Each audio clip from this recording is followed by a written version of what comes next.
梅。この色味だとまだ早い。こんな風に黄身を帯び始めたらいざ仕事だ。梅を容器に入れて、水を張り半日置く。竹串。これは焼酎。梅仕事はカビとの戦い。時間だ。水を切る。ヘタを除く。断じて行う。水気を拭き取る。マンネリにも負けず。これもまた一つの禅だよな。よし、終わった。焼酎、塩、梅、塩、梅、塩、梅、塩、梅と塩を交互に入れていくのだ。最後の塩は多め。重しを探してたどり着いたのは、遠く軍艦島を望む磯だった。今回5キロの梅だから、多分この塩梅の石になるはずだ。梅と同重量がいい。重しをして、待つ。水の上がりが良くないときは、重しを足してやる。2、3日で梅酢が上がってくる。漬けている最中は、梅は水へすっぽり沈んでいなくてはならない。赤じそ、何でも今年は少ないそうで。水洗いして、干す。しんなりしたら、葉をむしり取る。今年得た教訓としては、赤じそは根にした時に買っておくに限るということだ。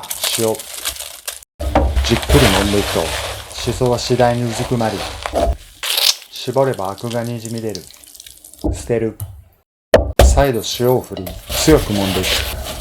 絞る。徹底的に。アクを捨てる。梅酢をすくって、しそと合わせると、一瞬で梅酢が紅色になる。これを、漬け置きに入れて、梅雨明けまで寝かすのだ。夏だ。梅、干そう。容器に干す。梅をすくってざるに広げる。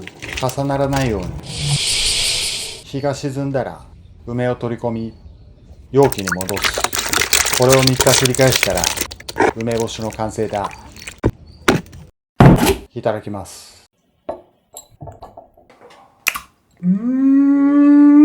やっぱ梅干しはこうでねえと。この一粒でパワーが満ち満ちてくるね。結構大変だけど毎年思うんだ。つけてよかったと。そして日々こうやって楽しむ他にも、これが好きだ。煎茶。氷だけで染み出させる。3時間後。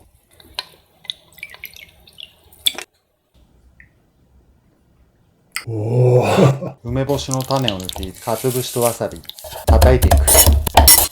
かつお梅。氷を砕く。ご飯を洗う。茶碗へよそう。梅。キンキンのお茶を張る。海苔。いただきます。なんて爽快なお茶漬けなんだ。毎年これが楽しみなんだよね。梅干し、つけてみてね。